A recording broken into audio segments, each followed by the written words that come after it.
தமிழ் சினிமாவில் டாப் நடிகராக திகழ்ந்து வரும் நடிகர் ஜெயம் ரவி, மனைவி ஆர்த்தியுடன் வாழ்ந்த 12 ஆண்டுகளான திருமண வாழ்க்கையை முறித்துக் கொள்கிறேன் என அறிக்கை வெளியிட்டு ஷாக் கொடுத்தார். இந்த விஷயத்திற்கு என் குழந்தைகளுக்கு எதுவும் தெரியாது என்றும், அவரின் தனிப்பட்ட முடிவு என்றும் மனைவி ஆர்த்தி ஆதங்கத்துடன் இதற்கு பதிலும் அளித்திருந்தார். இவர்களின் விவாகரத்திற்கு காரணம் ஜெயம் ரவியின் மாமியார்தான் என்று பலரும் பலவிதமான கருத்தினை கூறி வருகிறார்கள். இந்நிலையில் ஜெயம் ரவி சில மாதங்களுக்கு முன் கோவா அவுட்டிங்கிற்கு மனைவிக்கு தெரியாமல் சென்றிருக்கிறார். பெங்களூருவைச் சேர்ந்த பாடகி கெனிஷா கோவா பப்களில் பாடி வந்திருக்கிறார். இவர் ஆல்பம் பாடல்களிலும் பாடியும், தமிழில் நடிகர் ஜீவா தயாரித்த ஆல்பத்திலும் பாடியிருக்கும் பாடகி கெனிஷா ஏற்கனவே திருமணமானவர். அப்படி அவர் பாடி வந்த பப்பில் ஜெயம் ரவி எதர்ச்சியாக சந்தித்துள்ளார். அவர் குரலுக்கு ரசிகராக இருந்தவர் பின் தோழியாக மாறி அந்த பாடகியுடன் நெருக்கம் காட்டியிருக்கிறார் ஜெயம் ரவி.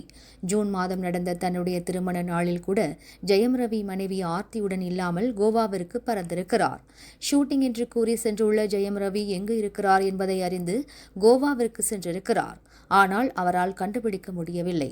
ஆர்த்தி பேரில் வாங்கிய ஆடி காரில் தடை செய்யப்பட்ட கருப்பு நிற சன் ஃபில்டர் பேப்பர் ஒட்டப்பட்டதாக கூறி ஃபைன் போட்டுள்ளனர் போலீசார். இது ஆர்த்தியின் பெயரில் வாங்கிய கார் என்பதால் நேரடியாக அவருக்குத்தான் SMS என்றுள்ளது. இதுகுறித்து ஆர்த்தி ஷூட்டிங் என்று கூறி கோவா சென்றது ஏன் என்று ஜெயம் ரவியிடம் கேள்விகள் கேட்டு சண்டை போட்டுள்ளார். யாருடன் இருந்தார் என்று தனக்கு தெரிந்தவர்கள் மூலம் அறிந்த ஆர்த்தி, கெனிஷாவின் பெயர் அடிபட்டு உள்ளது. அந்த சமயத்தில் கெனிஷா மட்டும் தன்னுடன் இல்லை, பல நண்பர்களும் இருந்ததாக கூறி சமாதானம் செய்திருக்கிறார் ஜெயம் ரவி. இந்த பிரச்சினை ஓய்ந்த 10 நாட்கள் கழித்து ஜூன் 24ஆம் தேதி ஆர்த்தியின் செல்போனுக்கு ஜெயம் ரவி பயன்படுத்தும் கார் போக்குவரத்து விதிகளை மீறி அதிவேகத்தில் சென்றதாக SMS வர காரை ஓட்டி சென்றது கெனிஷா என்பதும் தெரிய வந்துள்ளது. ஏற்கனவே கோபத்தில் இருந்த ஆர்த்தி இந்த விஷயம் அறிந்ததும் இன்ஸ்டாகிராம் பக்கத்தில் இருந்த அனைத்து புகைப்படங்களையும் அப்போதுதான் டெலீட் செய்திருக்கிறார்.